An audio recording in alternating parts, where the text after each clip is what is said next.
Se pretende apoiar nosso canal e ajudar na geração contínua de conteúdo para você, é fácil. Basta visitar o link da lojinha na descrição sempre que precisar comprar algum produto. Com esse gesto simples, você estará oferecendo um apoio valioso.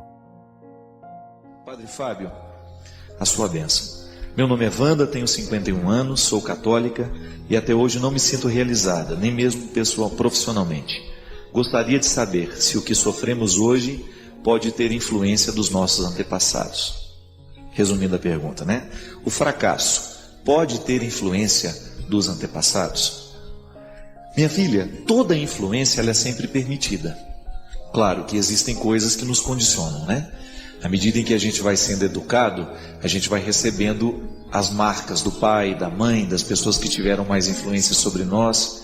Isto é antepassado, né? Que não é só familiar, mas é também a estrutura em que você foi criado. Isso pode nos influenciar? Claro que pode. Nenhum ser humano é por acaso. Nós somos frutos dessa construção aos poucos, né? Nós somos frutos como se fosse um quebra-cabeça que vai sendo montado.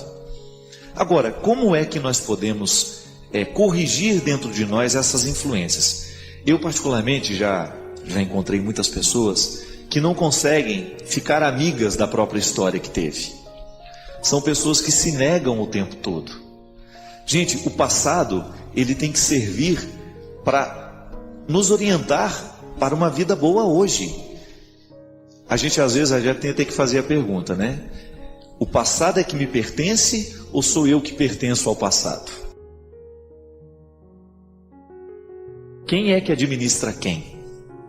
Sou eu que estou administrando o passado ou é o passado que está me administrando? O grande problema da influência dos antepassados, e sobretudo as negativas, porque a gente só lembra as negativas, né? Dificilmente você vê uma pessoa celebrando os antepassados com alegria. Pô, foi tão bom aquele tempo, a influência daquele avô, a influência daquela professora. Geralmente a gente se recorda das influências que foram ruins, porque o ruim é aquilo que está fora do lugar, né? Então, reconciliar-se com este passado é tão importante porque o dia de hoje, ele depende dessa reconciliação. Eu gosto, já dei esse exemplo aqui uma vez, vou voltar a falar disso. Eu não suporto papel jogado dentro do carro. Eu sou quase neurótico com isso, né?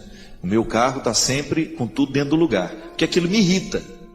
Você entra dentro de carro, organizador de evento, então é uma tristeza. Você entra, tem 400 mil cartazes lá dentro, você não tem nem como entrar a pessoa. Ainda quando põe aquele cachorro com a cabeça para fora, aquilo é pior ainda, né? Um carro desorganizado, um quarto desorganizado, vou dar o exemplo do carro. Se eu entro dentro do meu carro e existem coisas jogadas ali, tem uma garrafa d'água que eu tomei semana retrasada. A bichinha está jogada ali no canto, não teve uma boa alma para tirar e jogar fora. Aí tem uns chicletes que você chupou, mastigou 300 vezes, 400 vezes, você gruda ele debaixo. Tem gente que faz isso. Amanhã eu continuo ele. Tira, guarda, amanhã você continua. Tem prestação vencida de 4 meses atrás, está lá dentro ainda. Você pagou, naquele dia que você pagou, você não tirou do carro. Começa a lembrar. Tudo aquilo que está dentro do seu carro que é antepassado. Faz parte de um tempo que não é hoje. Minha gente, é impossível a gente se sentir bem num ambiente que está marcado por descuido, por situações que já deveriam ter sido cuidadas. Eu não dou conta de ver uma garrafinha de água que já foi bebida há mais de 4 dias atrás e ela ainda continua vazia, julgada ali no lugar onde deveria estar limpo. Na nossa vida afetiva é a mesma coisa, não é diferente. Se a gente não organiza os sentimentos de hoje, é bem provável que daqui 3, 4 meses isso venha nos fazer mal. É como a digestão, a gente tem que fazer a digestão emocional também das coisas. A influência do antepassado sobre nós, ela vai acontecer à medida em que a gente não der um jeito na limpeza dessa história, entendeu? Como é que eu poderia, por exemplo, me sentir condicionado por aquilo que o meu pai fez de errado na vida e que repercutiu dentro de mim? Não é meu caso, estou dando um exemplo. Digamos que você teve um problema, o seu pai apanhou demais do pai dele e trouxe essa marca para o jeito dele de ser seu pai. Então você viveu essa marca negativa. Olha, minha gente, a pior coisa que tem é quando nós nos acostumamos com os nossos defeitos. Quando a gente já não tem mais disposição de mudar.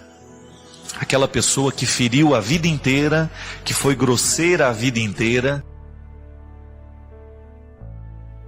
e que não admite a possibilidade de ser dócil.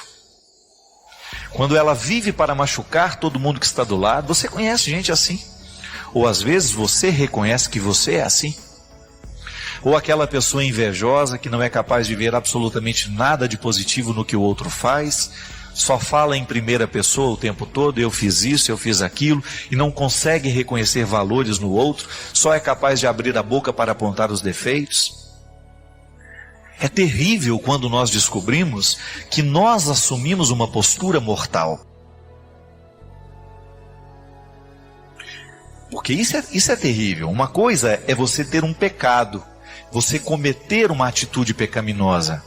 Outra coisa é você se transformar num pecado. E muitas vezes isso acontece. Quando eu me transformo numa pessoa que tem como combustível o pecado. Eu só ajo a partir do meu pecado. É o meu pecado que me impulsiona. É aquilo que a gente dizia. É quando nós percebemos que Deus já não está tendo mais chance na nossa vida. Quando nós percebemos que nós já perdemos, que já estamos longe do objetivo que Jesus colocou diante dos nossos olhos, que é a vida de santidade. O que é a vida de santidade? Vida de perfeição, mas o que é essa perfeição? É a harmonia interior que todo ser humano precisa ter, para ser leve no dia a dia, para dar conta da vida, para ser capaz de conviver com as pessoas, sem julgar nela todos os espinhos que fazem parte de nós. É igual o porco-espinho, né? O porco-espinho sabe que ele tem espinhos pelo corpo. E cada vez que ele se aproxima, é a primeira coisa que ele solta, é o espinho que tem. Nós muitas vezes agimos assim. E aí nós nos transformamos no pecado que a gente comete. Isso é terrível. É por isso que a gente precisa ter essa simplicidade.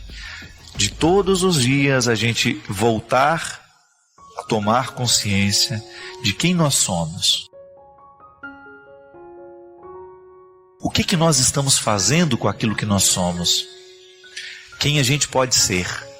E o que a gente está fazendo para poder chegar àquilo que a gente pode ser? Lembra que a gente falou que era um processo? É como uma caminhada. Eu estou aqui, preciso chegar aqui. Eu tenho metas, eu preciso ter metas. Eu não vou chegar aqui se eu fico parado o tempo todo aqui. É por isso que nós temos, não importa o tanto de defeito que a gente tenha. O que importa é o que a gente está fazendo com os defeitos que nós temos. É isso que vai distinguir uma pessoa das outras. Eu que vivi o tempo todo, boa parte da minha vida, eu vivi dentro do seminário. E eu posso dizer para vocês da minha experiência pessoal. Hoje, com a vida que eu estou vivendo hoje, com tudo aquilo que me aconteceu, com tudo aquilo que Deus me permitiu viver e experimentar, eu olho para algumas posturas minhas do passado que eu me envergonho. Eu fico muito envergonhado.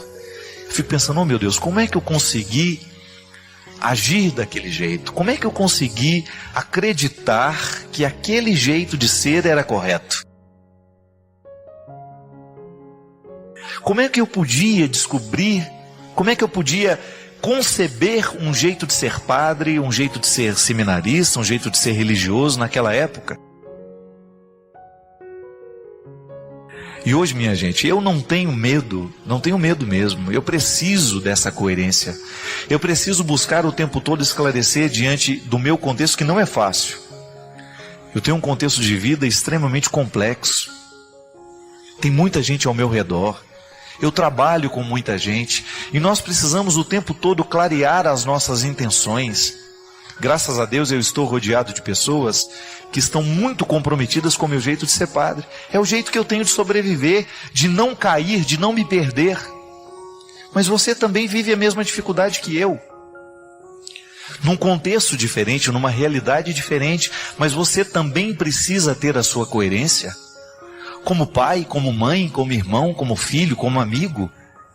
Não há ser humano neste mundo que esteja livre de buscar essa coerência.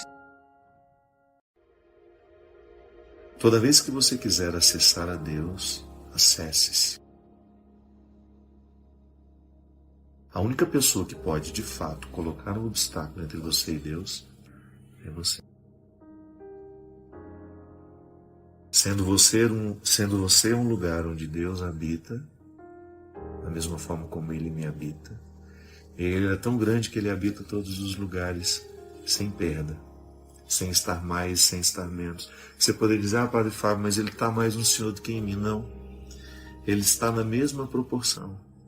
Ele está inteiro em mim, está em você. Por que às vezes Ele não manifesta em mim e se manifesta em você?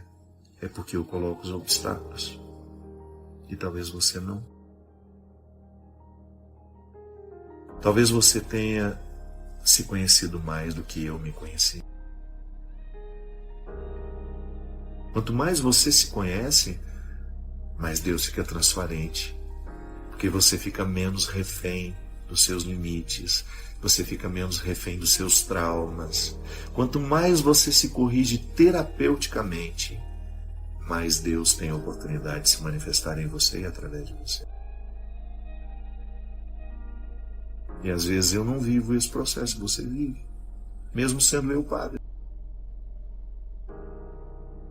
O pastor fala, não. O líder isso, o líder aquilo.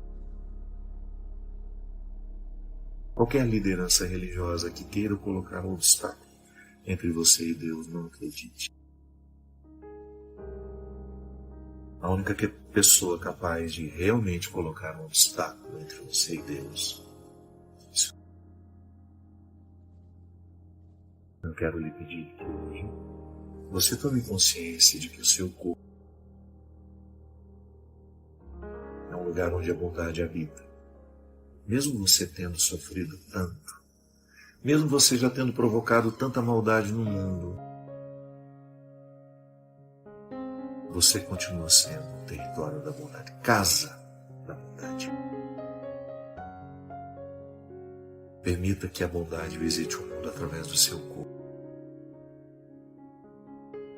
Amanhã, quando você for trabalhar, quando você for encontrar as pessoas, permita que as pessoas encontrem a bondade através de você, em você. Permita que Deus ande pelo mundo através do seu corpo.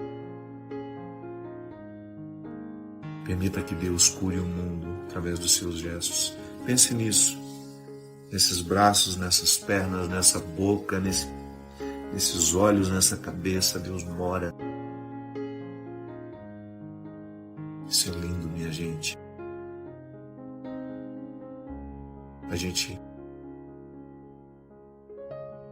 A gente viva isso. Nós somos um instrumento da paz. Nós somos um instrumento do amor. Nós somos um instrumento da verdade. Fazei-nos, Senhor, mas nós já somos. Só precisa acordar essa vocação que está em mim, que está em você. E volto a dizer, sempre que você for visitada pelo pessimismo, de achar que Deus prefere o outro, prefere estar no outro a estar em você, recorde-se desse dia, dessa noite. Deus não escolheu sair de nós. A escolha de Deus é sempre permanecer em nós. para que, permanecendo em nós, Ele possa andar pelo mundo com as nossas características. Isso é lindo.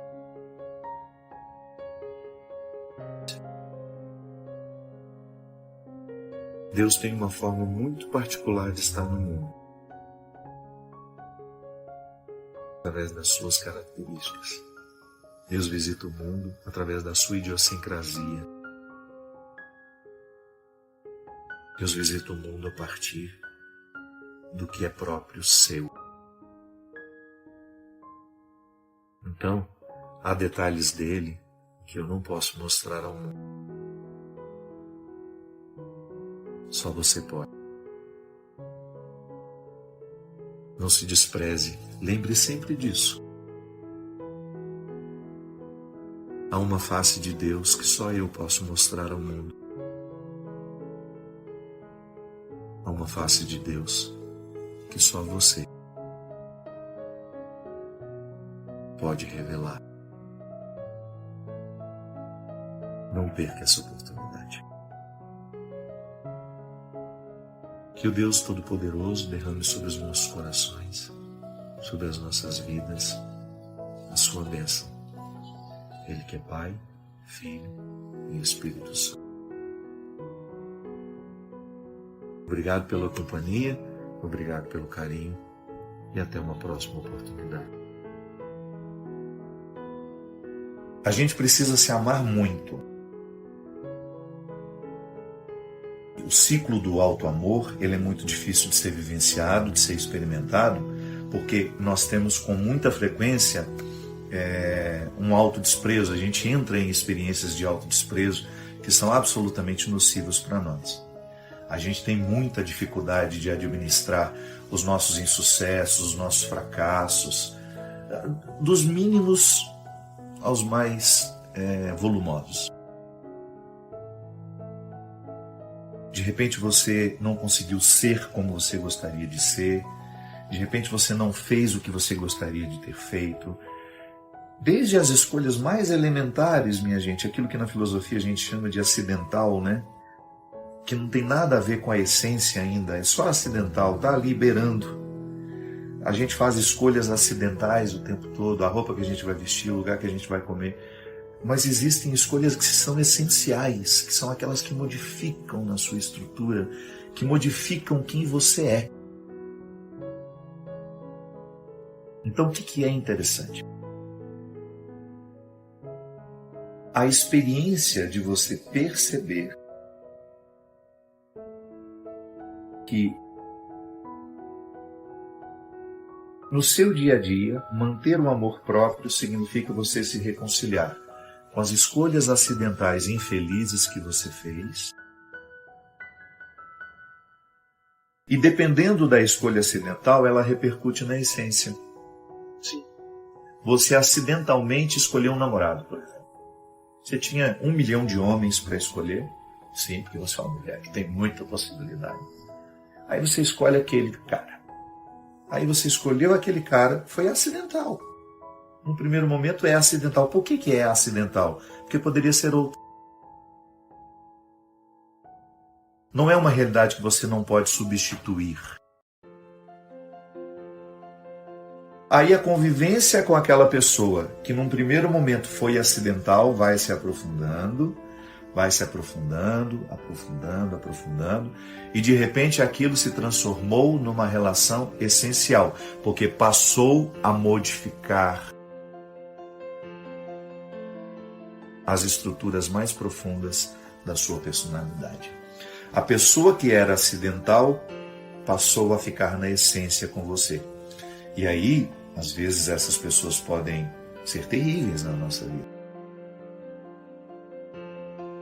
Elas podem nos estragar, elas podem nos retirar do eixo da nossa verdade, elas podem nos espoliar, elas podem nos machucar, elas podem nos estragar emocionalmente. Aí aquilo que foi acidental no primeiro momento, depois repercutiu essencialmente. Então é por isso, o tempo todo, nós estamos fazendo experiências, escolhas acidentais, com as quais nos frustramos, a gente se frustra muito numa experiência acidental, depois essa frustração joga, né, consequências na nossa essência, na nossa verdade. Então a gente vai minando muito a estrutura do auto-amor. É o amor próprio que nos protege de tudo, inclusive dessa história de ficarmos ofensíveis ou não. Quando eu me amo, quando você se ama, quando você tem um respeito por você, toda vez que você for caluniado, é difícil? Eu não estou falando de uma postura fácil. O que você vai tentar fazer? Não prestar atenção na calúnia, não gastar energia com a calúnia, não gastar tempo com os caluniadores. É a mesma coisa que você cair no asfalto, ralar a sua mão, e quando começar a cicatrizar, você vai, rala de novo. Isso é cultivar a ofensa. Isso é cultivar a calúnia. Isso é fortalecer o caluniador dentro de nós, ou a energia negativa que alguém nos ofereceu numa bandeja. Quem decide em não guardar isso? É o soldado do auto-amor. A guardiã do auto-amor. Então, a guardiã do seu auto-amor, é que vai fazer a triagem. Guarde isso, não guarde isso. Guarde aquilo, mas não guarde aquilo. É o amor próprio, essa instância. Vou inventar aqui, não sei se estou falando uma bobagem, se estiverem presentes os psicólogos que queiram me corrigir, mas eu poderia dizer que o amor próprio é a instância emocional mais inteligente que nós podemos ter em nós. Será que estou errado em dizer isso? Pensar que o amor próprio é a instância mais inteligente em nós. É ela que vai fazer o discernimento de tudo aquilo que a gente vai guardar ou jogar fora. É interessante pensar assim, eu gosto de pensar assim. Se estiver errado, depois vou me corrigir com o tempo. Mas a instância do auto-amor como algo que está muito purificado, muito certo, é igual à consciência. Quando nós falamos de consciência, e eu sempre gosto de dizer que Deus nos fala pela consciência, por quê? Porque a consciência é o lugar que em nós é muito puro. Por que a gente não dorme com a consciência tranquila? Porque nós enchemos ela de impureza. Ela sabe tudo que a gente faz de errado. Quando nós não estamos com a consciência purificada, a gente não dorme, a gente fica muito mal, a gente fica incomodado com o que tomou de decisão, ou que falou, que agiu. Então, o que é interessante? Eu pensar que a minha consciência é o lugar do meu amor próprio. E é o amor próprio que nos protege. Você está sendo invadido o tempo todo. Eu não tenho medo de ar. Tenho certeza que você está sendo invadido o tempo todo por pessoas que têm respeito por você e que invadem com coisas boas, porque ser invadido não é de todo ruim, né? Eu sou invadido por pessoas boas, eu sou escancarado por pessoas boas, que trazem energia positiva, que me trazem boas palavras, que me trazem boas propostas, que me trazem boas ações, bons fluidos. Ótimo! Mas nós também estamos sendo invadidos por pessoas que nos trazem muitos fardos, muitos pesos, muitas situações desagradáveis. E é aqui que a gente vai fazer a triagem. O que a gente vai escolher guardar de tudo isso que é invasão na nossa vida? Invasões positivas, invasões negativas. Então, é o auto-amor, essa guardiã, esse soldado, que será capaz de fazer a triagem do que nós iremos guardar em nós e do que nós iremos rejeitar. Então, se lhe ofende, preste atenção. Por que está lhe ofendendo? Será que tem alguma conexão com a sua verdade? É bem possível que sim. É bem possível que a palavra ofensiva esteja mostrando para você aquilo que você não gosta de reconhecer. E você se sente assustado quando alguém disse, porque de alguma forma está tornando público aquilo que você gostaria que ficasse eternamente nos bastidores. Quando é calúnia, não. Não há nenhuma conexão com a verdade. Então, entra por aqui, sai por aqui e não volta mais. As ofensas que nos doem são as que revelam as verdades que queremos ocultar.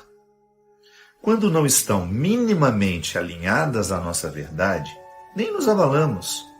Entram por um ouvido e saem pelo outro. E aí algumas pessoas, não, padre, mas como é que a gente faz quando a gente é caluniado? Claro que eu vou ficar abalado, claro que eu vou ficar chateado. E claro que a ofensa dói. Sim, minha gente. Primeira coisa que a gente precisa distinguir que ofensa é muito diferente de calúnia. Quando o outro me ofende, ele está me dizendo alguma coisa que diz respeito a mim ou não.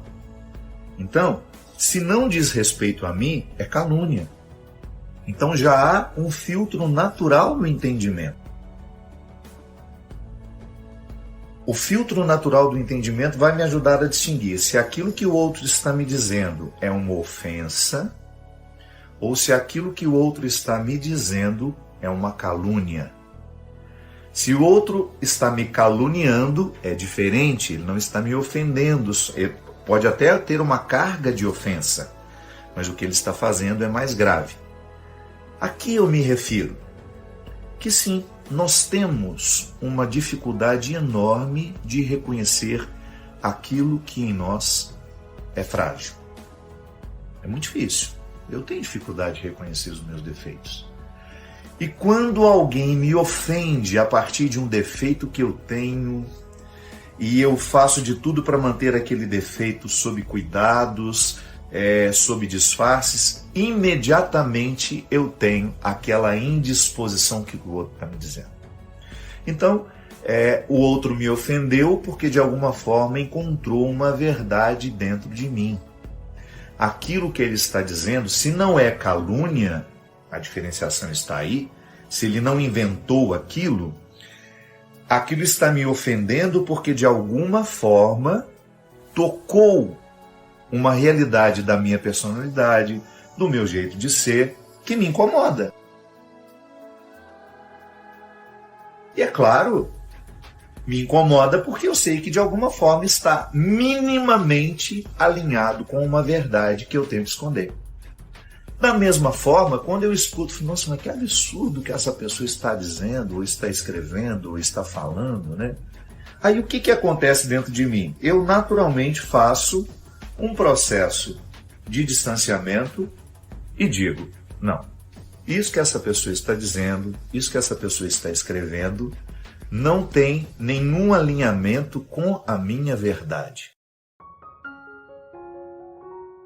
A gente precisa se amar muito. O ciclo do auto-amor, ele é muito difícil de ser vivenciado, de ser experimentado, porque nós temos com muita frequência um autodesprezo. A gente entra em experiências de autodesprezo que são absolutamente nocivas para nós.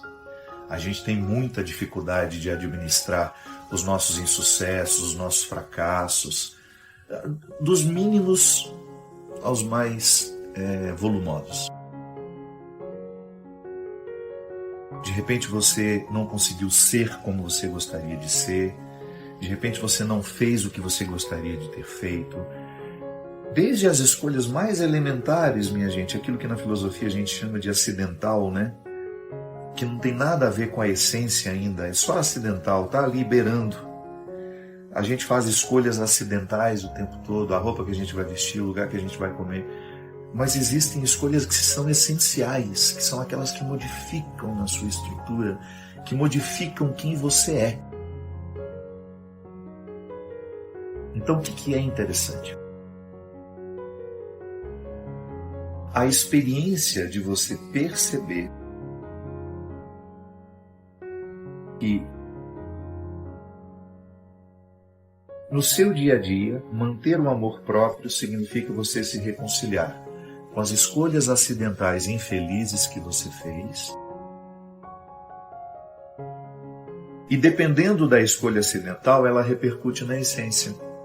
Sim. Você acidentalmente escolheu um namorado, por exemplo. Você tinha 1 milhão de homens para escolher. Sim, porque você é uma mulher que tem muita possibilidade. Aí você escolhe aquele cara.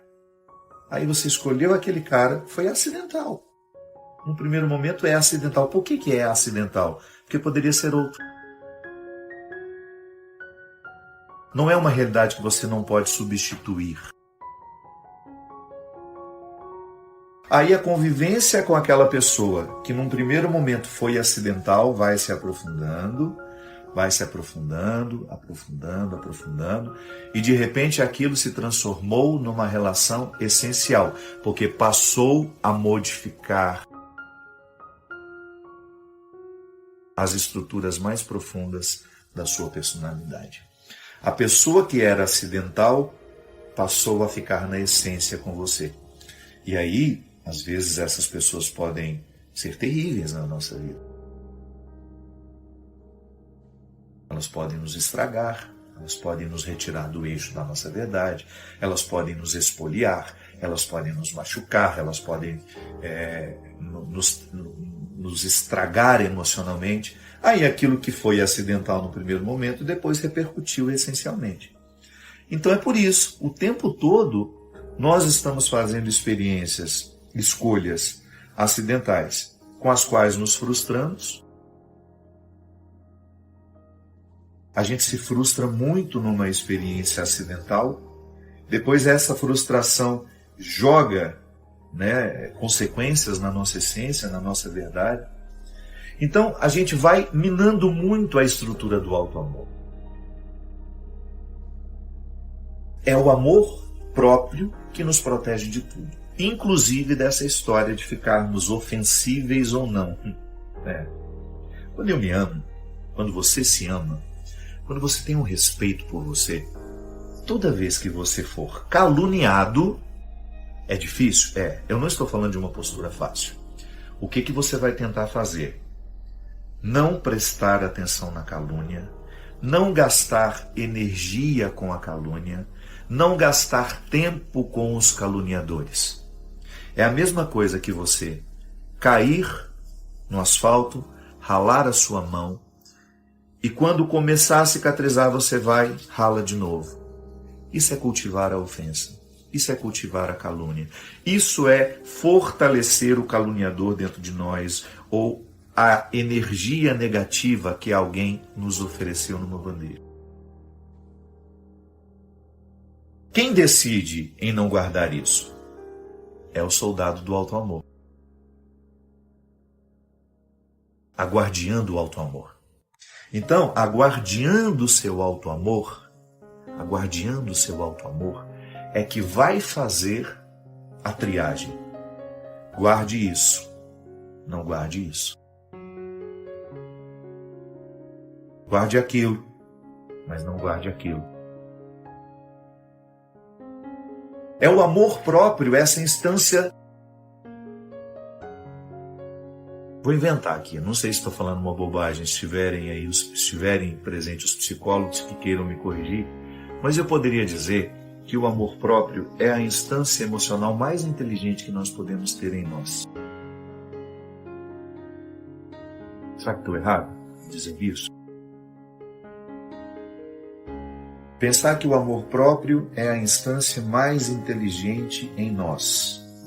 É ela que vai fazer o discernimento de tudo aquilo que a gente vai guardar ou jogar fora. É interessante pensar assim, eu gosto de pensar assim. Se estiver errado, depois vou me corrigir com o tempo. Mas a instância do auto-amor como algo que está muito purificado, muito certo, é igual à consciência. Quando nós falamos de consciência, e eu sempre gosto de dizer que Deus nos fala pela consciência. Por quê? Porque a consciência é o lugar que em nós é muito puro. Por que a gente não dorme com a consciência tranquila? Porque nós enchemos ela de impureza. Ela sabe tudo que a gente faz de errado. Quando nós não estamos com a consciência purificada, a gente não dorme, a gente fica muito mal, a gente fica incomodado com o que tomou de decisão, ou que falou, que agiu. Então, o que é interessante? Eu pensar que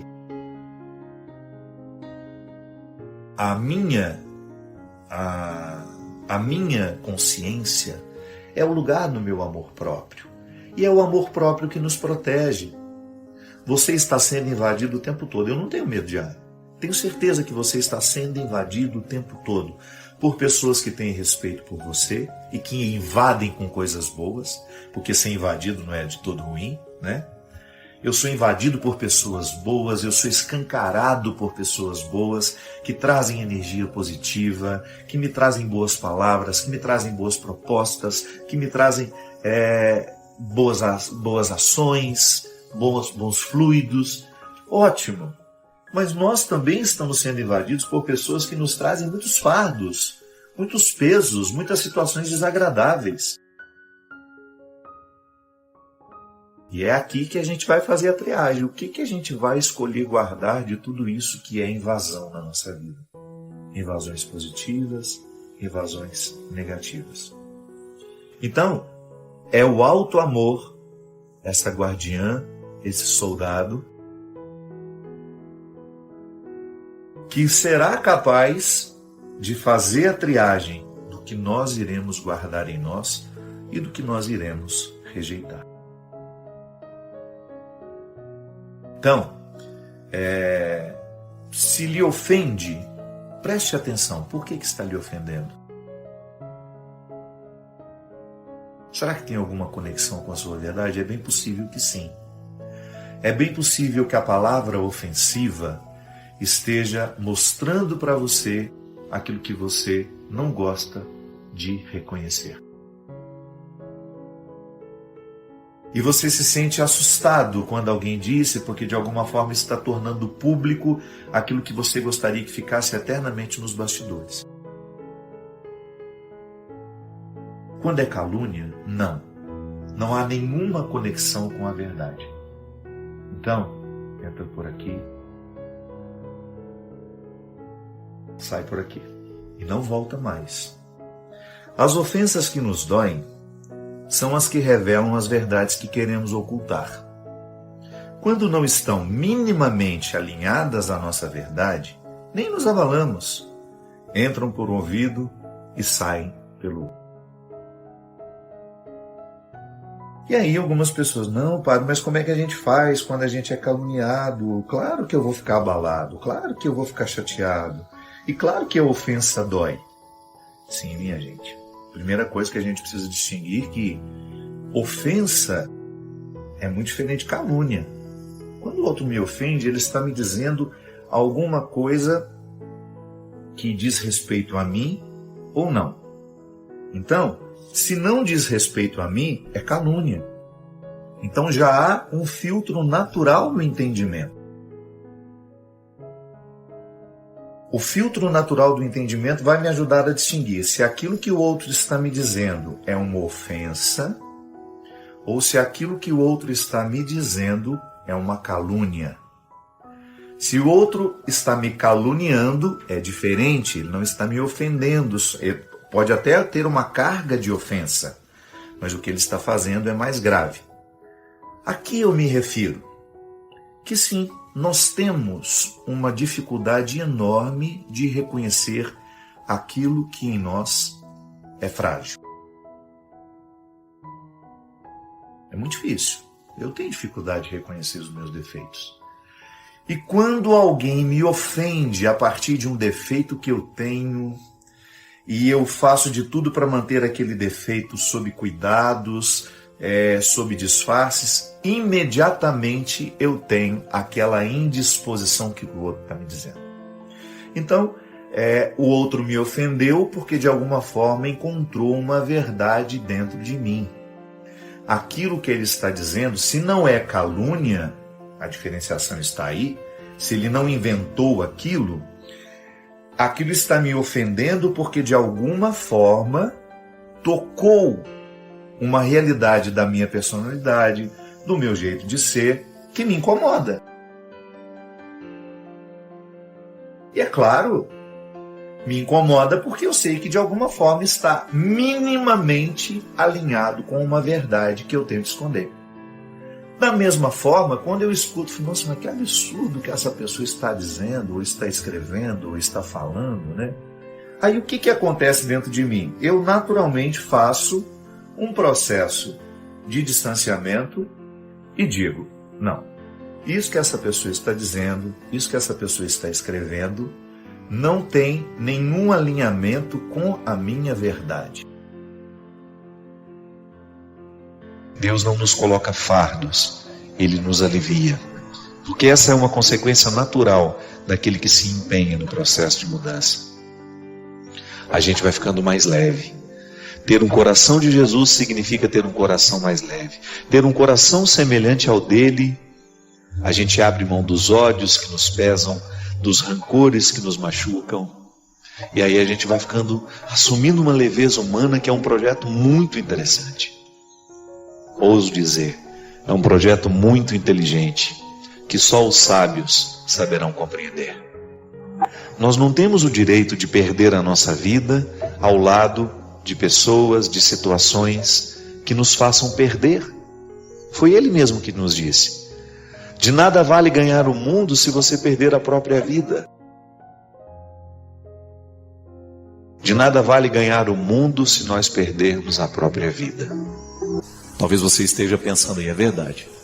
Em muitos momentos da sua vida você foi infeliz porque alguém negou o que você era. Não lhe deu a oportunidade de ser quem você é. Aí, minha amiga, é um desastre.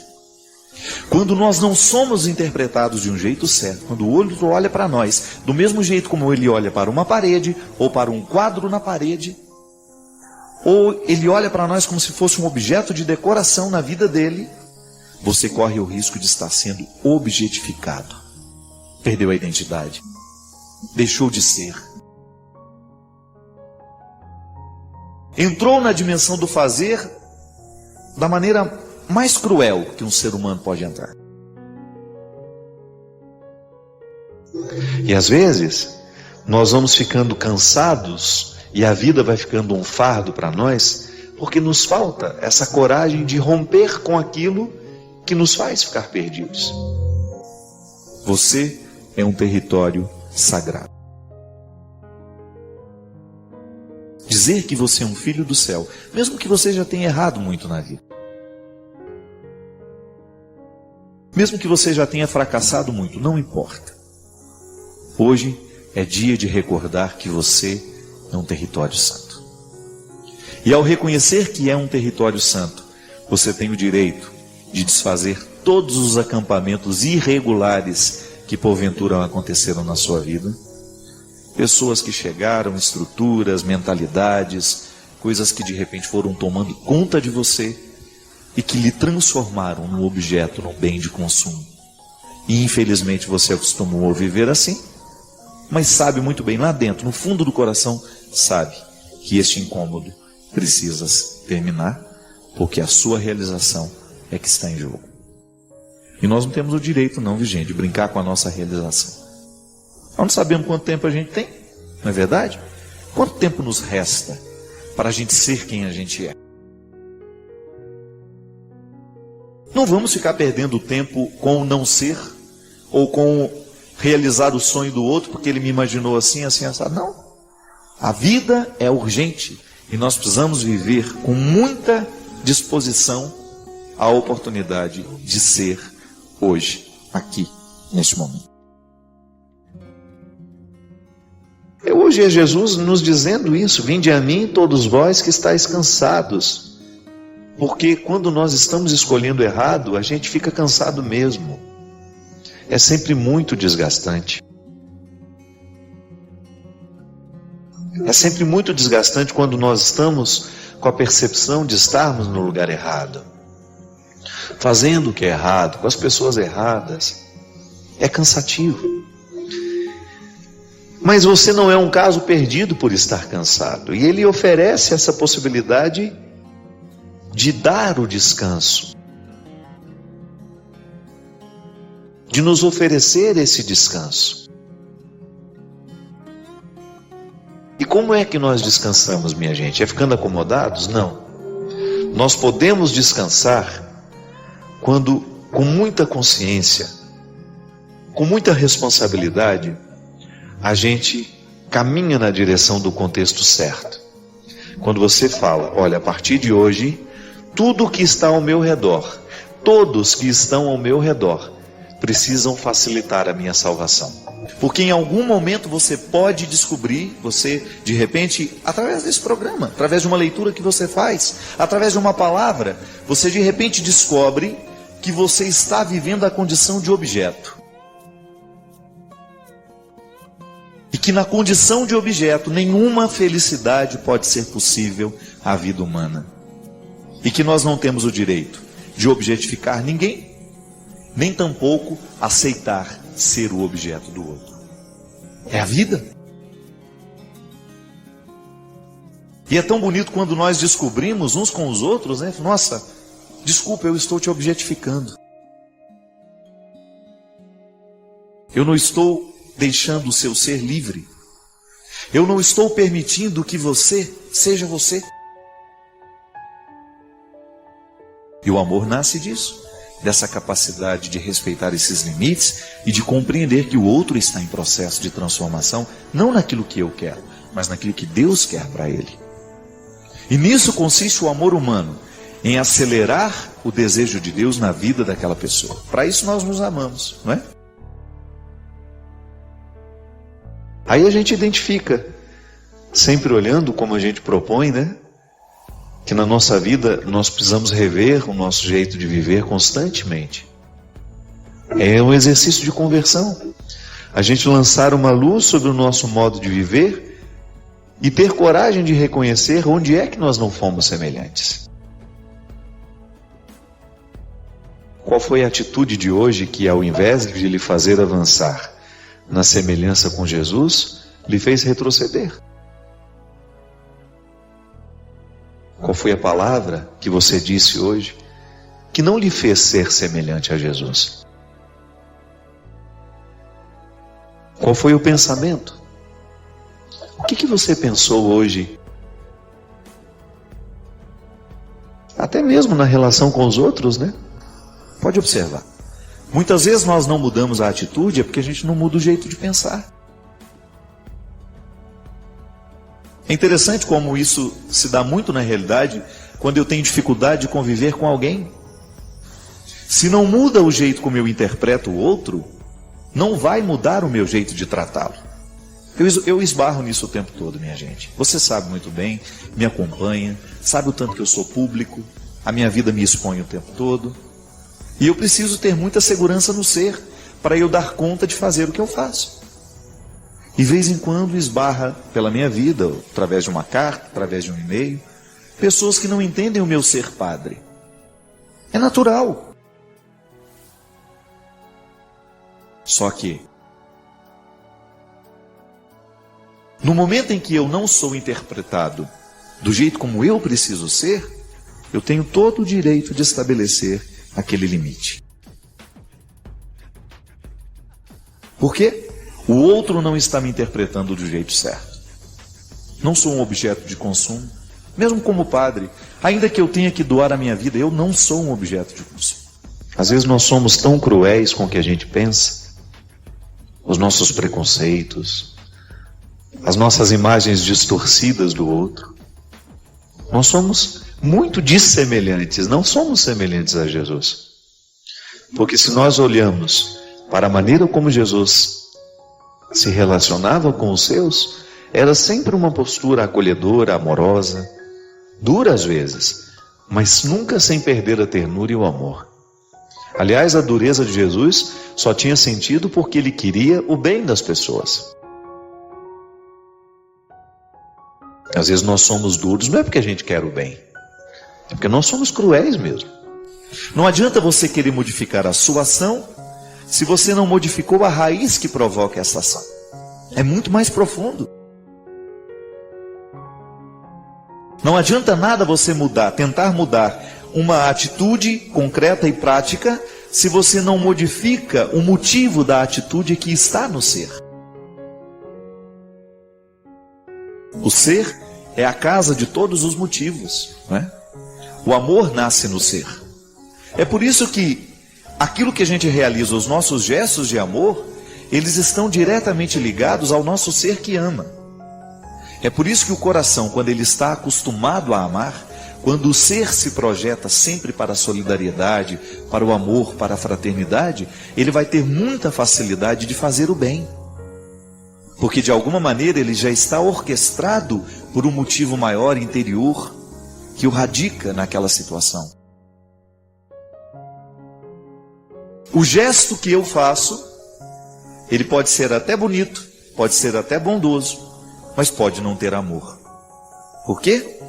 Porque falta muitas vezes uma conexão entre o meu coração e o meu gesto. E quando é que eu vou obter as graças de ter um coração semelhante ao dele? Quando a vida for difícil, gente. Quando alguém me ofender. Então não é quando alguém me elogia que eu aprendo a ter um coração semelhante ao dele. É quando alguém me ofende. Quando alguém me machuca, com um gesto, com uma palavra. Quando alguém me trai. Quando a cruz da solidão pesa sobre mim. Quando alguém me injustiça. Quando alguém me calunia. Quando alguém olha, para nós, faz uma fofoca, uma calúnia, quando alguém nos desrespeita. É nessa hora que nós vamos ter a necessidade de ter um coração semelhante ao dele, para quê? Aquilo que nos injustiça, aquela palavra que nos fere, que nos machuca, não tenha o poder de nos fazer perder a direção. E sabe que eu fico pensando que na vida nós somos muito carentes de situações que provoquem o nosso ser.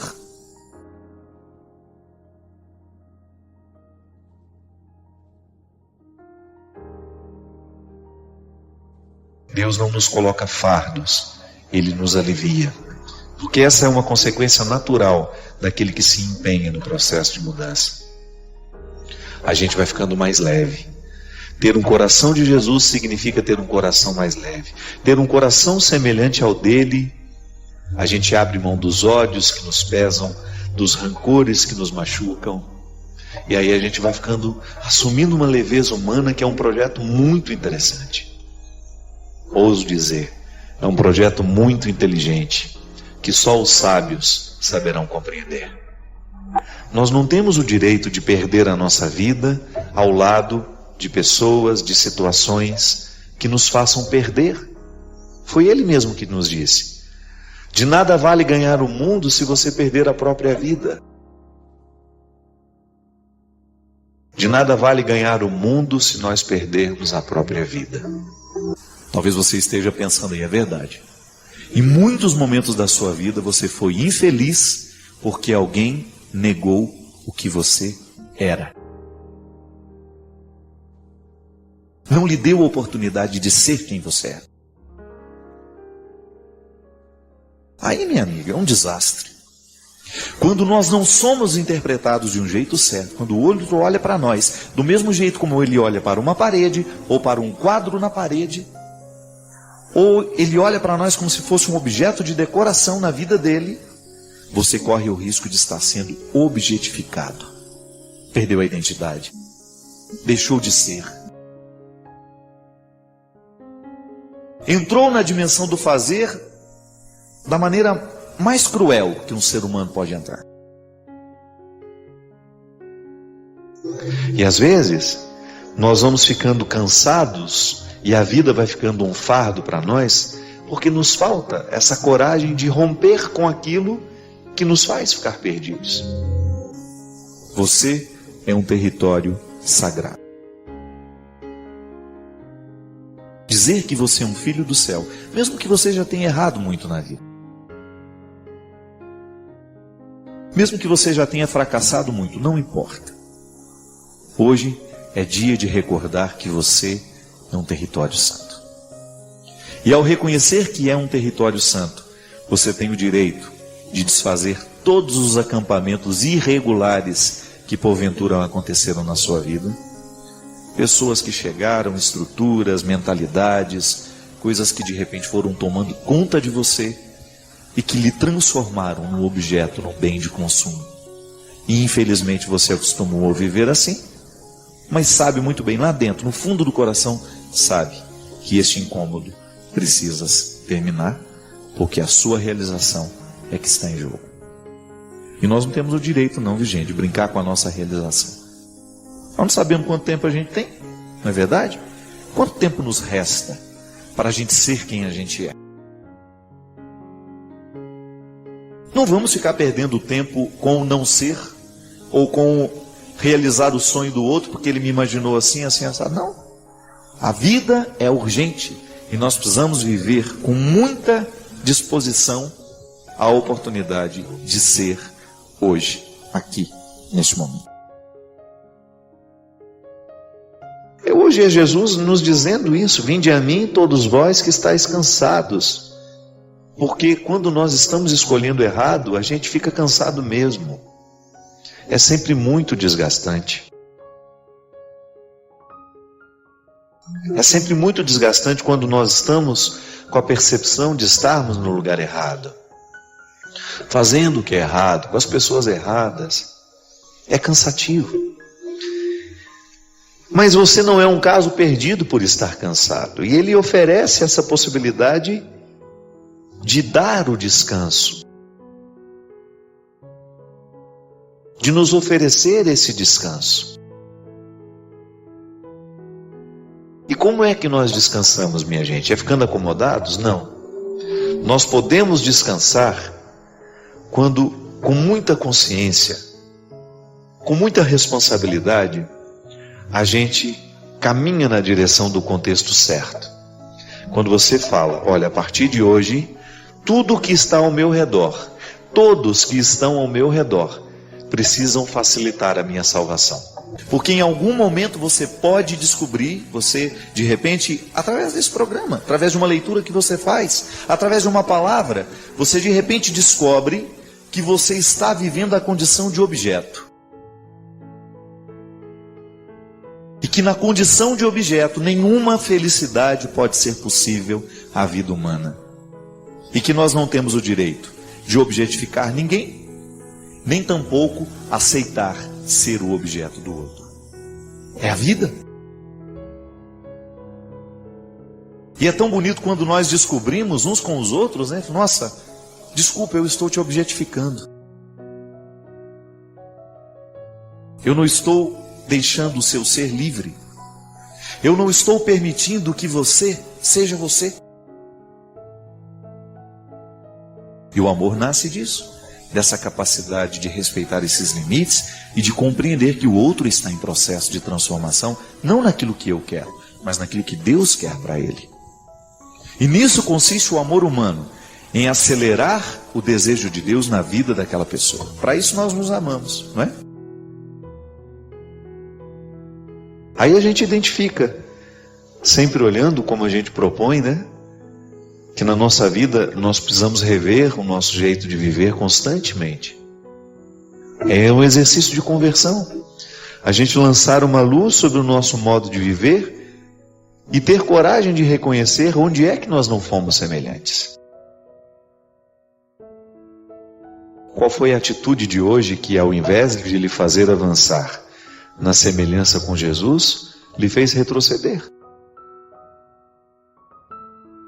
Qual foi a palavra que você disse hoje que não lhe fez ser semelhante a Jesus?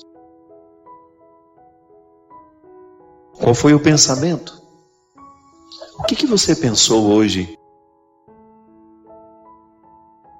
Até mesmo na relação com os outros, né? Pode observar. Muitas vezes nós não mudamos a atitude é porque a gente não muda o jeito de pensar. É interessante como isso se dá muito na realidade quando eu tenho dificuldade de conviver com alguém. Se não muda o jeito como eu interpreto o outro, não vai mudar o meu jeito de tratá-lo.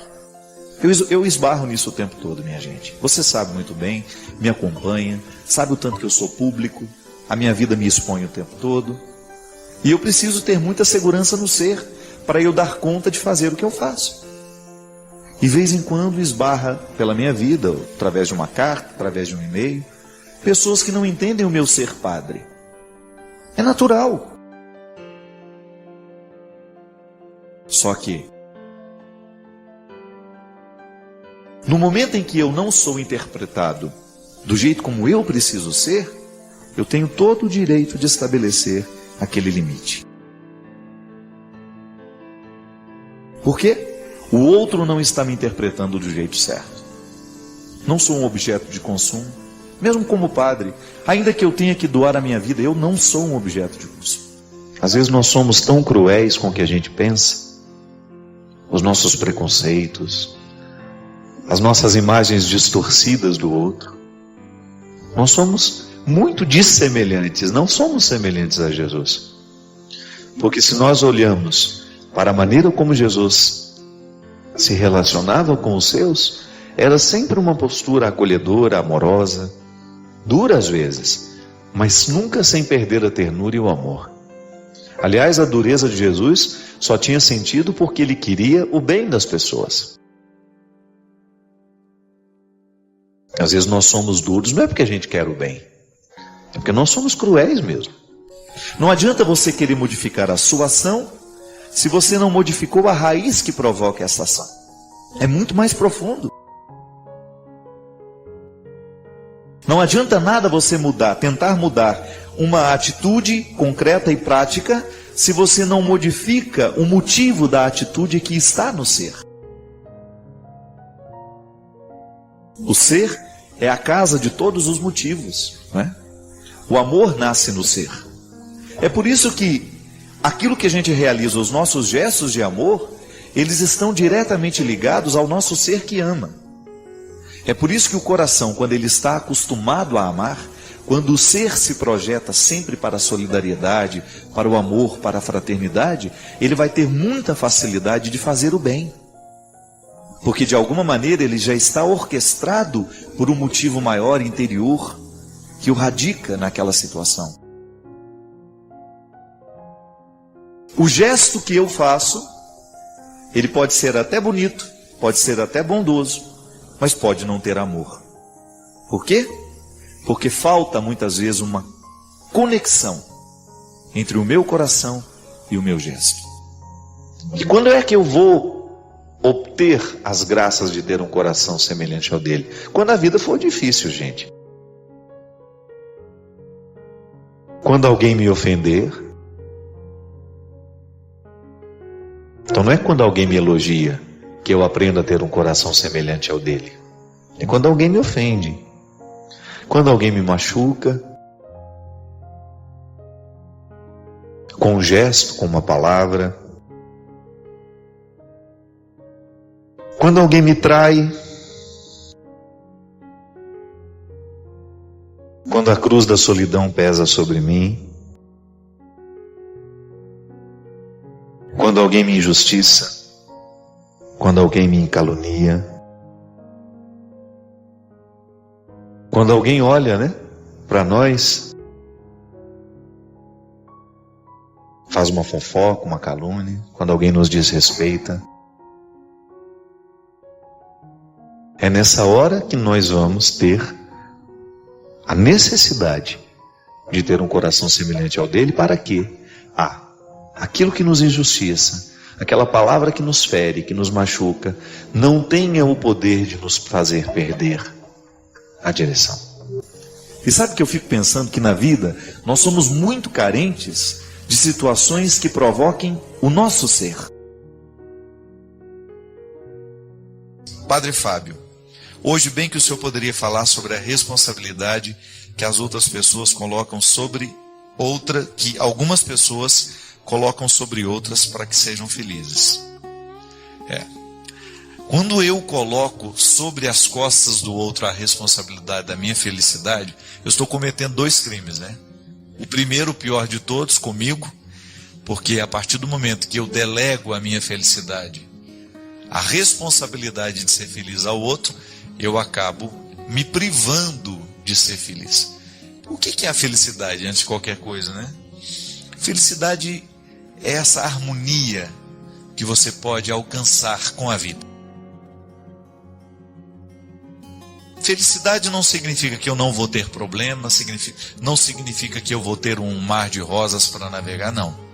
A felicidade, eu posso ser feliz mesmo tendo dificuldades no meu dia a dia. É a harmonia interior que eu crio para poder lidar bem com os meus problemas, para lidar bem com as minhas alegrias, para lidar bem com o meu cotidiano. E a partir dessa harmonia, eu viver satisfeito, não é? Eu acho que a felicidade é isso, é uma satisfação. É você estar feliz, é você estar satisfeito com a vida que você está vivendo. Sempre num processo de luta e de superação, porque é assim que essa satisfação vem.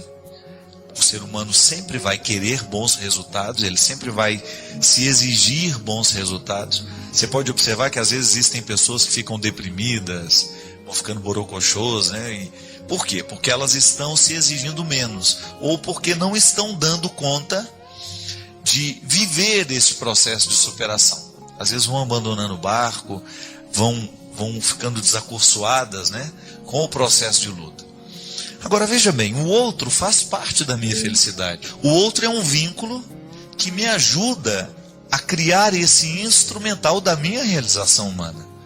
Mas o outro não tem a responsabilidade de me fazer feliz, né?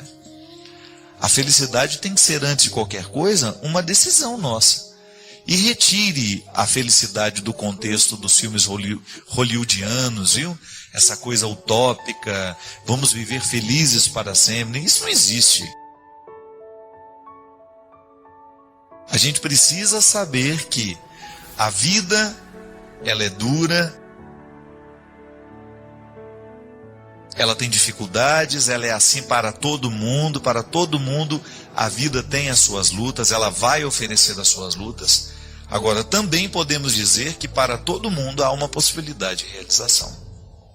Então, quero contextualizar a minha felicidade nesse horizonte de possibilidades e também de limites. E o outro é esse instrumental. A amizade que eu tenho me ajuda a estar mais feliz. O meu vínculo, a minha harmonia com meu pai, com minha mãe, com meus irmãos, com meus amigos, vão favorecer com que eu tenha condições de viver melhor esta minha experiência humana.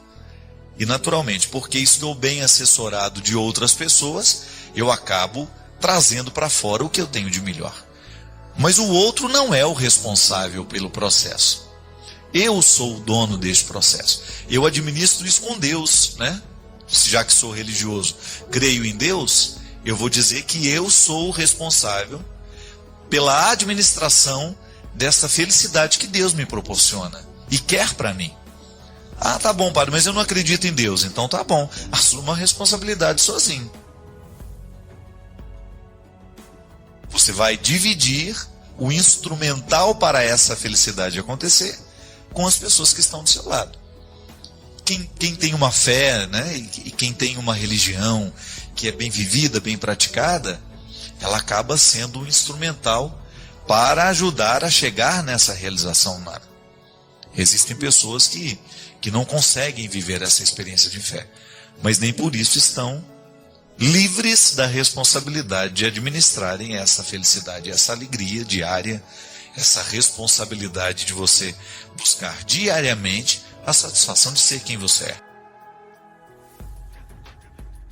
Para nós que cremos e lutamos para que a nossa experiência seja sempre religiosa, no bom sentido, né, no sentido mais pleno da palavra, que tudo esteja ligado, que tudo esteja conectado. Eu aqui hoje conectado ao dom, ao talento do Renato, a todo o trabalho da equipe que está fazendo o programa acontecer, as pessoas que participaram da minha vida hoje. Hoje eu passei pelo médico, o médico que me atendeu, a moça que me recebeu na clínica. Então, eu estou conectado a muitas pessoas. Então eu tenho essa consciência. Eu quero que essa minha conexão seja religiosa. Isto é, eu quero viver cada passo do meu dia de maneira harmoniosa. Eu quero viver de maneira boa. Eu quero fazer bem feita a minha passagem, né? Então, com isso, eu acabo tendo a oportunidade de também contribuir com a alegria e a satisfação do outro. Porque se eu trato bem a menina que me recebe, se eu trato bem o médico que cuida de mim, eu acabo proporcionando a eles, eu acabo sendo deles um instrumental também para que a felicidade que ele busca, assim como eu busco a minha, seja possível. Está vendo como está tudo interligado? Isso é religioso, né? Então eu acredito que a nossa experiência é religiosa, porque nós estamos sempre interligados. E quando alguma coisa quebra esse vínculo, essa ligação, eu preciso retomar, eu preciso religar. Aí eu preciso do rito, vou lá, peço perdão, vou lá, digo que estava errado, reconheço meu erro. Enfim, o outro não pode carregar a responsabilidade da minha felicidade. Eu sou aquele que vai administrar esse processo. Se eu coloco sobre os outros esse fardo, eu cometo crime contra mim e contra ele, porque estou atribuindo uma responsabilidade que não é dele. Eu desejo que você, nas suas lutas, você tenha sempre o direito e a possibilidade de retirar os seus excessos, para você ter diante dos seus olhos a sua verdade fundamental. Sem exageros, só você. E a partir disso, você reencontrar o caminho da vida. Obrigado pelo seu carinho, pela sua atenção. E que Deus abençoe muito você. Que Deus derrame sobre o seu coração, sobre a sua casa, sobre a sua vida, a disposição que caracterizou o coração de Nossa Senhora. Para que, exemplo dela, a gente também possa ser um cristão de verdade, levando sempre Jesus no colo para apresentá-lo àqueles que ainda não o conhecem. Derrame sobre nós a bênção do Deus Todo-Poderoso, Pai, Filho e Espírito Santo. Padre Fábio, e o senhor falava sobre decisões e viver as consequências das nossas decisões. Minha dúvida é, sempre sofreremos com as consequências das decisões que tomamos, ou depois de uma má decisão, Deus pode intervir em meu favor? Digo isso pela minha história. Antes de conhecer o Senhor, vivi uma vida completamente desregrada. Não tinha comprometimento com as pessoas, principalmente com os homens com os quais eu me envolvi. Depois de conhecer melhor Jesus, eu me arrependi e desde então busco viver a castidade e viver relacionamentos corretos. Sempre achei que a partir do momento que eu tomar decisões corretas, eu conheceria um rapaz e teria a oportunidade de conhecer uma família, que é o maior sonho do meu coração. Mas isso ainda não aconteceu. Então minha dúvida é, terei que sofrer para sempre as consequências das minhas decisões erradas? Meu tempo de consertar as coisas acabou? Só que para Deus nada é impossível, mas eu tive algumas oportunidades e não as aproveitei. Isso determinou o final da minha vida? Minha filha, uma coisa é certa, quanto mais rápido a gente decide, mais fácil é a mudança acontecer dentro de nós, né? Só não tem solução para quem já morreu. No resto ainda dá tempo. E é muito bom a gente acreditar nisso. A gente colocar as nossas esperanças naquilo que a gente pode realizar. Veja bem você que muitas vezes na nossa vida nós criamos um contexto de escolhas tão erradas e a gente vai estendendo aquilo sem nenhum compromisso de mudança. Quantas vezes na nossa vida a gente não mediu as consequências dos nossos atos e este tempo se prolongou por 20, 10, 30 anos. Às vezes você tem uma pessoa que o processo de escolhas foi tão danoso que depois ela já não se sente mais encorajada para mudar. Agora, a minha experiência me leva a compreender que quanto pior é a escolha de hoje, maior será a dificuldade de lidar amanhã com elas. Então a gente precisa ter essa clareza. Por exemplo, se eu faço a opção pelo crack, pela cocaína hoje, eu estou escolhendo drogas pesadíssimas que terão consciências neurológicas em mim. As consequências das drogas, elas são neurológicas também. Quantas vezes você encontra jovens aí de 20 e poucos anos dementes por causa do uso prolongado de entorpecentes? O uso do entorpecente causa demência nas pessoas. Então a gente precisa sempre, toda vez que a gente encontra uma pessoa num processo destrutivo que está nascendo das escolhas que ela está fazendo, você precisa tirá-la o mais rápido daquilo. Agora, geralmente essas escolhas afetivas, elas deixam marcas na nossa vida, na nossa alma, que somente a partir de Deus a gente pode consertar. E quando eu falo a partir de Deus, eu não falo só rezar não, viu? Eu estou falando de todos os recursos que nós podemos nos utilizar para que Deus haja em nós. Quando eu tenho esta consciência de buscar uma terapia, para eu me reconciliar com o meu passado, eu estou dando uma chance a Deus. É tão bonito você identificar nas pessoas através de um tratamento psicológico, psiquiátrico, o reconhecimento, olha, eu preciso de ajuda. Deus começa a ter chance na vida daquela pessoa. Porque o pior problema da neurose é o neurótico não reconhecer que é. Às vezes você encontra as pessoas, às vezes a gente mesmo, a gente se esconde nas mentiras que a gente conta pra gente mesmo. Quantas pessoas você... eu agora mudei, eu não preciso de ajuda porque eu sou capaz de mudar sozinho. Mentira. Aquilo dura 2, 3 meses, depois você vê as pessoas agindo da mesma forma, com a mesma grosseria, tratando mal do mesmo jeito que tratava antes. Então, o que corrige as consequências das nossas escolhas é a coragem, primeiramente, a coragem que a gente tem que ter de encará-las. Assumir os erros, A gente não vai mudar se a gente não assume o erro cometido. Então, você reconciliar-se com a vida afetiva passada, o melhor jeito é você começar a dar um direcionamento a partir da própria consciência que você toma. Eu não agia de um jeito certo. E aí, a partir disso, agora, consertar. À medida que o tempo passa, vai ficando difícil. E hoje, não é só você que enfrenta o problema de encontrar alguém que quer casar. Que hoje, verdadeiramente, está muito difícil. Está uma crise danada, O povo está tudo solteiro, apavorado, e o tempo está passando, e está marcando o tempinho, riscando o calendário, e o príncipe não chega, e nem o sapo, e aí já não tem mais príncipe, não tem sapo, não tem cavalo branco, não tem mais nada. O conto de fadas está esfacelado, Hoje, infelizmente, as pessoas estão indispostas para as relações duradouras. Aquela análise do Bauman é muito pertinente aos dias de hoje, quando ele fala o amor de hoje é líquido, ele escoa das mãos, ele vaza.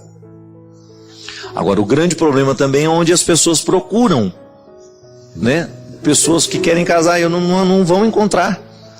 Geralmente nos lugares que frequentam, nas baladas que vão ali, ninguém está muito disposto a casamento, não. Eu sempre falo, sabe onde é que estão os rapazes que querem casar? Na construção civil,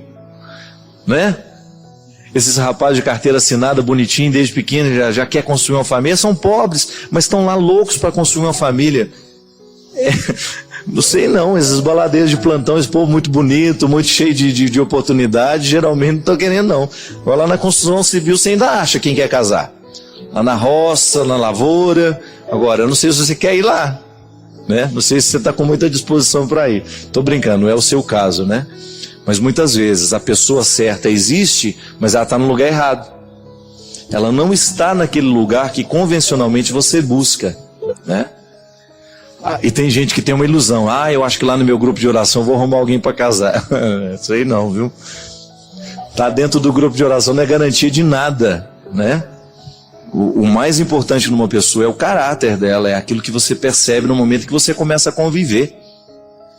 O namorado que você tem hoje, se você observa bem, e se você dá bem, solta bem a corda para você ver onde ele pode ir. Aí você sabe o marido que você vai ter no futuro.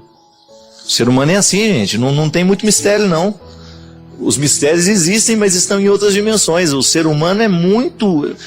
claro, ele está cheio de mistérios, cheio de coisas que você não consegue absorver, mas é só observar bem. É só você ter coragem de olhar para a pessoa que você diz que ama com honestidade, com sinceridade. Obrigado pela sua companhia.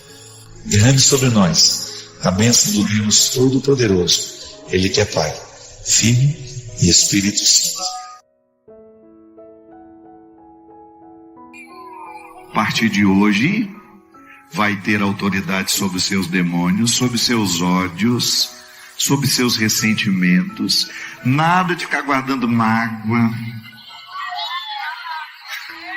Ah, mas é porque você não sabe o que ela fez. É melhor você não me contar, senão eu vou ficar com raiva dela também. Então não conta. Então joga fora as suas mágoas, porque uma pessoa que se ama não guarda mágoa. Não guarda. Porque mágoa é um sentimento estragado. Você guarda leite estragado dentro da sua geladeira? Não guarda. Para quê?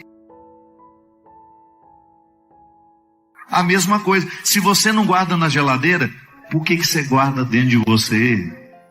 Põe para fora. Mágoa, ressentimento, perdoa logo. Não significa que você precisa trazer outra pessoa para a sua vida de novo, não. Às vezes, eu falei no início aqui, né? Às vezes é para você fazer a Roberta Miranda. Perdoa e diz: vá com Deus. Vá com Deus. Ainda dá um chutinho para ajudar. Põe para correr. Não tem que trazer de volta para a vida aquilo que fez mal para você. Jesus não mandou a gente guardar dentro de nós mágoa e rancor. Só isso. É isso. E este sorriso que você está me apresentando aqui, sabe o que ele é o resultado? Das muitas lágrimas que você chorou. Isso que traz você aqui hoje, o sorriso que você me apresenta, eu tenho certeza, são as lágrimas que você precisou chorar para dar conta de ser quem você é. Então, é nessa teimosia que você vai vencer. Não desista de você. Não desista das pessoas que você ama. Não desista dos seus sonhos. Porque as lágrimas que te trouxeram aqui te prepararam para uma vitória muito maior do que você já viu. O amor já selou. Deus não muda de ideia. Ele quer que você seja livre. Ele criou você para a liberdade. Mas agora há um trabalho a ser feito aí. Um dia a dia. Que nós chamamos de conversão. Conversão é um movimento que nos torna conscientes de escolher diariamente aquilo que nos liberta. E de renunciar diariamente aquilo que nos acorrenta. Por isso que o primeiro movimento da conversão de Deus em nós, sabe qual é? É você se amar.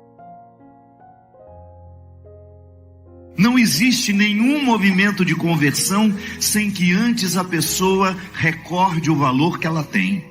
Observe, o que Jesus fazia quando encontrava as pessoas perdidas era isso. Ele devolvia a elas a oportunidade de se olharem de um jeito novo. Ah, minha gente, nada pode ser mais bonito nesta vida. Depois de muitos erros, você voltar a se olhar de um jeito amoroso. Que a gente vai perdendo. A gente vai perdendo o amor próprio. E o amor próprio é a primeira instância do amor de Deus na nossa vida. Porque eu não tenho como amar você. Você nunca vai se sentir amada por mim se você não tivesse amado antes. Tente amar uma pessoa que não se ama. Tente convencer uma pessoa das qualidades que ela tem, se ela ainda não está consciente disso. É uma tarefa inglória você tentar amar uma pessoa que não se ama. Por isso que nós não podemos pensar a conversão fora da experiência de você ter uma experiência com você de autoconhecimento, de autorreconciliação e de escolhas que favoreçam o seu amor próprio. Você precisa se amar todo dia. Você precisa lembrar do valor que você tem, que às vezes você esquece, por causa dos relacionamentos tóxicos que nós temos. Às vezes você se cerca de pessoas que não têm um pingo de respeito por você. Às vezes você passa uma vida inteira ao lado de uma pessoa que não tem respeito por você. É natural que você se esqueça do valor que você tem. Por isso que conversão é você voltar a olhar no espelho e encontrar a menina linda que Deus criou. Conversão é você voltar a se olhar no espelho e reconhecer o menino lindo que Deus criou. Deus não errou com a gente. Deus não errou comigo, Deus não errou com você. Os erros que você cometeu na vida não te transformaram num erro na vida. Não, a gente erra. Eu não sou um erro. Você erra, você não é um erro. E às vezes, dependendo das pessoas que nos cercam, a gente esquece isso. Eu costumo dizer, minha gente, que a maior riqueza que um ser humano pode ter na vida é amar e ser amado. Eu sei que é bom a gente trabalhar pelas riquezas que o dinheiro nos dá. Estude ao máximo, trabalhe, compre o que você tem vontade, realize os seus sonhos, mas não se esqueça. O que vai fazer você ao final da vida sentir que valeu a pena ter vivido, não foi o que o seu dinheiro comprou, foi o que o seu coração conquistou. E aí vem a maior riqueza que você pode ter: cercar-se de pessoas que querem para você o mesmo que Deus quer. Não é lindo isso? Você, depois de 40 anos de casado, olha para aquele homem, parece um gambá, uma capivara roncando.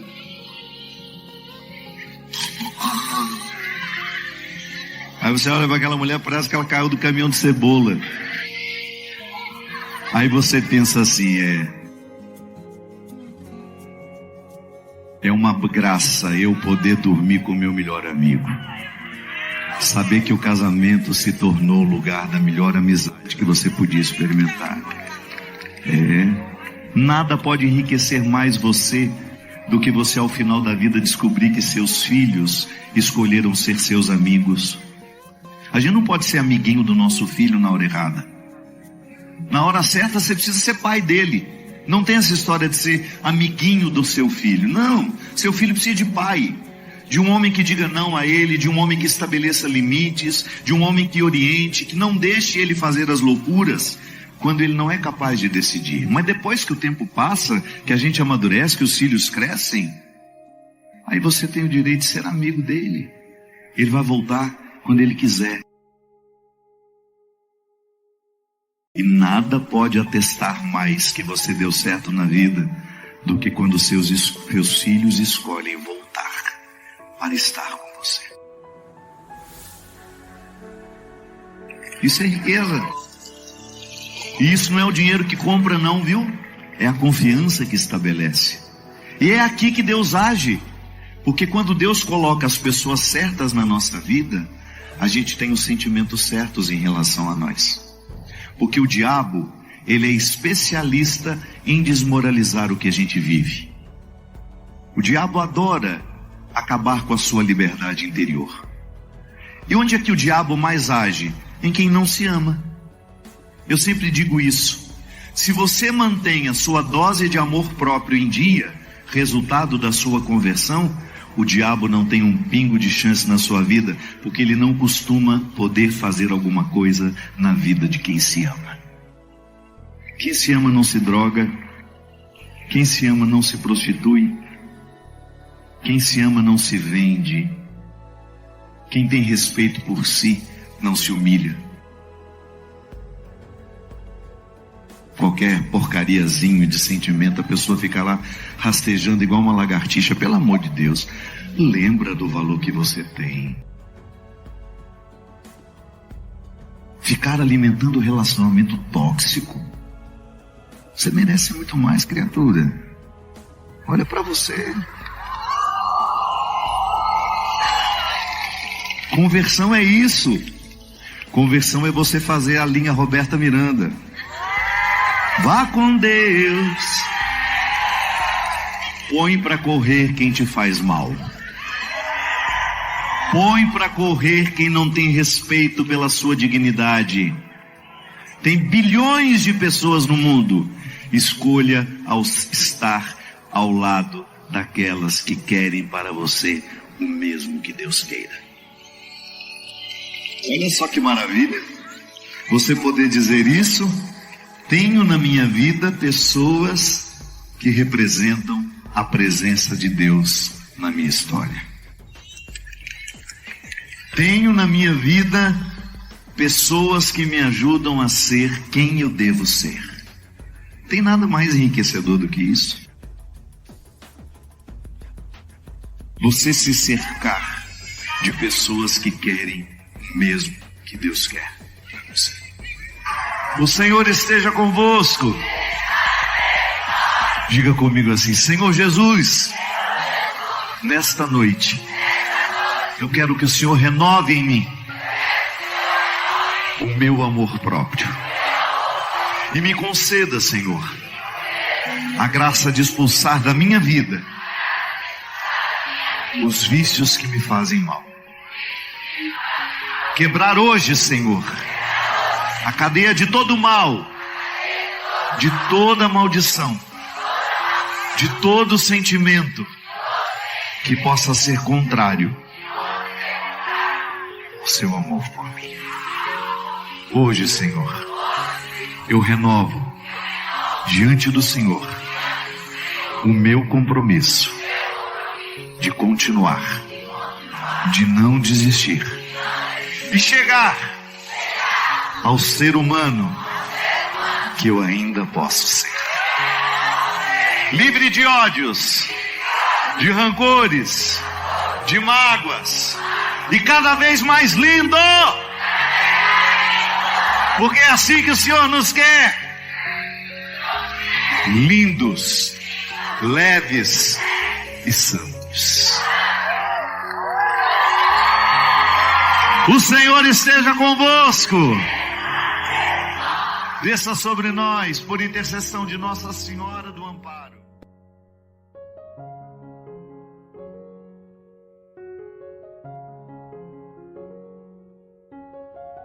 Ao partilharmos destas reflexões, buscamos fortalecer nossa fé e conexão com Deus. Inscreva-se no canal e compartilhe como essas mensagens reverberam em sua jornada espiritual nos comentários. Juntos, construímos uma comunidade guiada pela luz da fé.